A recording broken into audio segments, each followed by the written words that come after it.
Hey, my Duck YouTube, welcome back to a new video of Rams Fan YT. In today's video, we will be looking at what was the first league your club was in. I had a reasonable amount of fun researching this. We can kind of see how much the team has progressed. Really, this is only for the Premier League, although if you do enjoy it, please let me know if you want me to do all the way down to National League North or South, really. I'm happy to do that. But let's get straight into it with the first division, which is now obviously the Premier League. Well, these will only be the founding members of the Football League, won't they? And there are a few in the Premier League at the moment. Wolverhampton Wanderers are the highest placed team at the moment, and they became one of the 12 founding members of the English Football League in 1888 and actually finished the inaugural season in a credible third place, as well as reaching their first ever FA Cup final in that season, losing 3-0 to the first double winners of Preston North End. Aston Villa were also amongst the founding members there, because William McGregor had become frustrated with watching his team in one-sided friendly matches and low attendances for all games but FA Cup ties. And he saw that in order to keep interest in the game alive, the top teams needed to play each other in a league much like American baseball teams did. McGregor wrote to the 12 leading clubs in England proposing the formation of a league, what would later be known as the English Football League. Aston Villa were one of a dozen teams that competed in the inaugural Football League in 1888. Villa's first league game came on the 8th of September 1888 when they drew 1-1 with Wolverhampton Wanderers as Tom Green scored the club's first league goal. Villa finished as runners-up to Preston North End in that inaugural season. Everton are also founding members. In 1888, they obviously founded it, and they finished 8th in the first season, and then 2nd the following. Burnley are also amongst the names, because in 1888, Aston Villa's director William McGregor founded the Football League, which was the world's first Football League competition. And Burnley were among the 12 founding members, and one of 6, which is like half a league, Lancashire-based sides. In the second game, William Tate became the first player to score a league hat-trick when his 3 goals gave Burnley their inaugural win in the competition, which was 4-3 against Bolton Wanderers. The club finished 9th in its first league season and was re-elected. So they were the ones who haven't regressed. They have all managed to get to the same standard and are still at that level. These ones have had slight promotion, but they started their life in the second tier. So I'm including the Football Alliance as the second tier because most of the teams became the second division teams after it folded. And so obviously by talking about that, I'm referring to Manchester City. They're known as Ardwick, and they gained wider fame in 1891 by winning the Manchester Cup for the first time, defeating Newton Heath 1-0 in the final, also known as Manchester United. This success proved influential in the decision by the Football Alliance to accept Ardwick as a member for the 1891-92 season. But the second division, or now the Championship, was also at the second tier, and Chelsea started their life there. They initially considered joining the Southern League, but were rejected following objections from Fulham and Tottenham Hotspur. So they instead applied for admission to the Football League. Their candidacy, you see, was endorsed at the Football League AGM on the 29th of May 1905. A speech by Parker was particularly important, emphasising the new club's financial stability and its impressive new stadium and marquee players, such as William Fatty Fulk, who was a 22-stone goalkeeper who had won a league title and 2 FA Cups with Sheffield United. 28-year-old Scottish international halfback John Robertson was hired as player manager, and the club began with established players recruited from other teams. Along with Fulk, Chelsea signed forwards Jimmy Windridge and Bob McRoberts from Smallheath and Frank Pearson from Manchester City. Chelsea's first league game match took place away at Stockport County on the 2nd of September 1905. They lost the game 1-0, and their first home match was against Liverpool in a friendly, where they won 4-0. Robertson also scored Chelsea's first competitive goal, coming in a 1-0 win against Blackpool. Chelsea finished a respectable third in the second division in their first season. Arsenal were also invited to join the second division, and with friendlies in the FA Cup being the only matches available for the Royal Arsenal, they attempted to set up a southern equivalent of the Football League, but the move failed, and so the club changed its name to Woolwich Arsenal in 1893, when it formed as a limited liability company. The club was then invited to join the Football League in 1893, initially in the second division, becoming the first southern club to enter the league. In response, some of the club's amateur players who rejected professionalism and wanted a workers' team to represent just the Royal Arsenal broke away to form a short-lived alternative side called the Royal Ordnance Factories.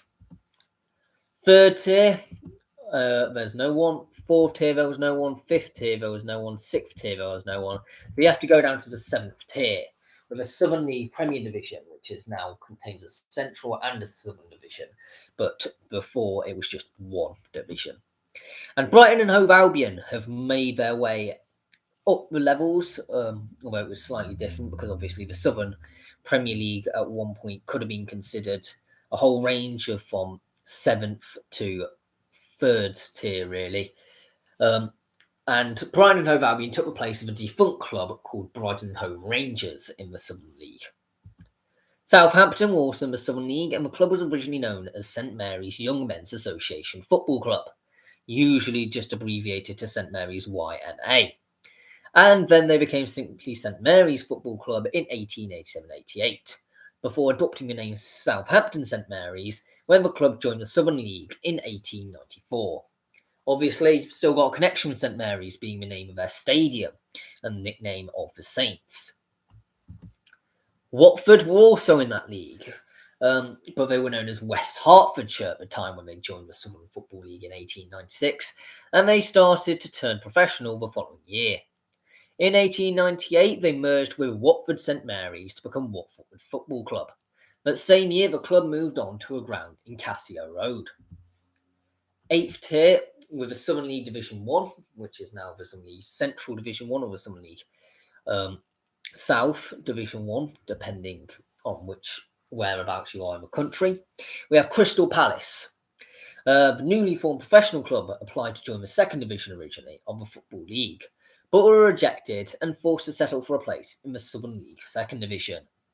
To increase the number of club fixtures, Palace also joined the midweek United Counties League, which is now Tier 9 of the Football League system, where they won their first recorded match as a professional club, 3-0 away at New Brompton. The team's manager John Robson established a squad of 16 professionals, some of them signed from his previous club Middlesbrough, and Palace's inaugural campaign in the Southern League Second Division consisted mainly of matches against other clubs' reserve sides, alongside Wycombe Wanderers, Southern United, St Leonard's United and Grays United. Their opening fixture was at home against Southampton reserves, and approximately 3,000 spectators paid 6 pence to stand or a shilling to be seated. Oh, how I wish the prices were still at that rate. Palace led 3-0 after 30 minutes before fading and losing 4-3. However, that was the club's only defeat in the league all season, and Palace were crowned champions. The season included a run of 17 straight victories, one of them being a 9-1 win over Grays United. The crowd attendances for the season were regularly between 2,000 and 3,000, although 4,000 attended the 4-0 defeat of Watford reserves in March. 9th tier, we have Lancashire League. Obviously no longer with us, but Liverpool were at that level for a bit. Having established his new club, Holding applied for membership of the first division of the Football League, rather than for the newly formed second division. The league was unimpressed with his premature application and refused to admit the club, which instead joined the Lancashire League. Liverpool played their first match on the 1st September 1892 in a pre-season friendly match against Rotherham Town, which they won 7-1. The team Liverpool fielded against Rotherham was composed entirely of Scottish players. The players who came from Scotland to play for England in those days were known as the Scotch Professors. Manager John McKenna had recruited the players after a scouting trip to Scotland, so they became known as the Team of Max. Liverpool's first match in the Lancashire League, which they won 8-0, was against Hyle Walton. 200 spectators attended the match, but as the 22-match season proceeded and Liverpool continued to win, attendances increased. Approximately 2,000 people watched Liverpool defeat South Shore in the penultimate match of the season at Anfield. Liverpool's first season then was a success, as the club narrowly won the Lancashire League title on goal average over Blackpool, and they also won the Liverpool District Cup by defeating Everton. The subsequent theft of the league and cup trophies cost the club £130 to replace them, which was absolutely immense in them days. Following their success, Liverpool reapplied for the Football League. This application was successful, mainly because of the resignations of Accrington and Bootle from the second division. Liverpool's original strip, you see, had been blue and white checkered shirts and white shorts, very similar to those of the neighbours Everton. From 1894, though, they changed to red shirts and white shorts. The Southern Alliance was also at that level, and Tottenham Hotspur played in that league. So both Liverpool and Tottenham have really climbed up, although you could have also argued because it was sort of a voting system, it was a bit flawed. There was no linear progression. The club, you see, attempted to join the Southern League in 1892, but failed when it received only one vote.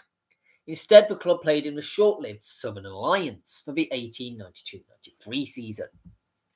The London League was also at that level, with West Ham United playing in that, and they joined the London League in 1896, only gaining entrance due to the withdrawal of Royal Ordnance Factories, as I've already mentioned in this video. They played their first game in the league against the Vampires on the 19th of September, which was a 3-0 win, and they won 7 of their 12 games, and they finished the season as runners-up in the league. The Combination was also at that level, and Manchester United played there. So a lot of the top 6 at the moment, or around about the top 6, came from quite lowly places originally. And Manchester United in 1888 were spurned by the newly formed Football League, and so Newton Heath decided to enter their first ever league competition, becoming founding members of the Combination. In 1889, the Combination hit financial difficulties and was wound up before the season could be completed.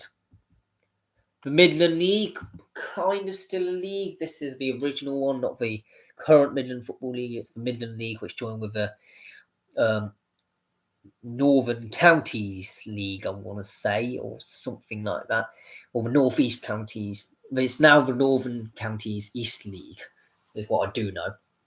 And Leicester City joined the Midland League in 1891, but after finishing second was elected to Division 2 of the Football League in 1894. Leeds United were also in this league because after the disbanding of Leeds City, a new club called Leeds United was formed on the 17th of October 1919. And under the management of former player Dick Ray, they began to play in the Midland League, taking the place of the vacation of Leeds City's reserves team. Yorkshire Amateurs, who occupied Elland Road, offered to make way for the new team. How very respectful of them. And they're actually still a team, Yorkshire Amateurs, so be grateful to them, Leeds. In 1920, Leeds United were acquired by Huddersfield Town's chairman Hilton Crowther, and Crowther actually planned to amalgamate Huddersfield Town and Leeds United.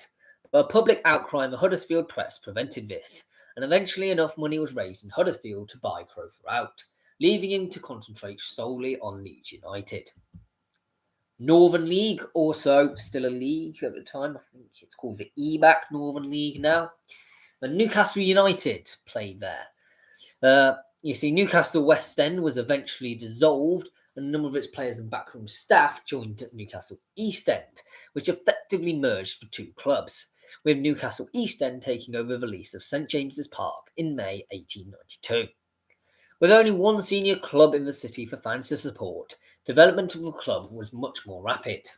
But despite being refused entry to the Football League's First Division at the start of the 1892-93 season, they were invited to play in the new second division. However, with no big names playing in the second division, they turned down the offer and remained in the Northern League, stating Gates would not meet the heavy expenses incurred for travelling. In a bid to start drawing larger crowds, Newcastle East End decided to adopt a new name in recognition of a merger. Suggested names included Newcastle Football Club, Newcastle Rangers, Newcastle City, and the City of Newcastle. But Newcastle United was decided upon on the 9th of December 1892 to signify the unification of the two teams. The name change was accepted by the Football Association on the 22nd of December, but the club was not legally constituted as Newcastle United Football Club Company Limited until the 6th of September 1895. 10th tier, which I don't know if this is low or not. London League Division 2. Brentford played in this. So look how much they've really climbed up to get to where they are now, Brentford. Brentford continued to play cup and friendly matches until 1896, you see, when the club was elected to the second division of the London League. They were buoyed by the goal scoring of Oakley Field and played in front of an average home attendance of 1,500 at Shotters Field. The Bees finished second behind Bromley to secure promotion to the first division after losing just one match all season. Oh, yeah, we do have the 11th tier with Norfolk and Suffolk League, which I think merged to form the East Anglian Combination, if I'm right, with Norwich and District League. And Norwich City is obviously the club which is going to be playing in that one.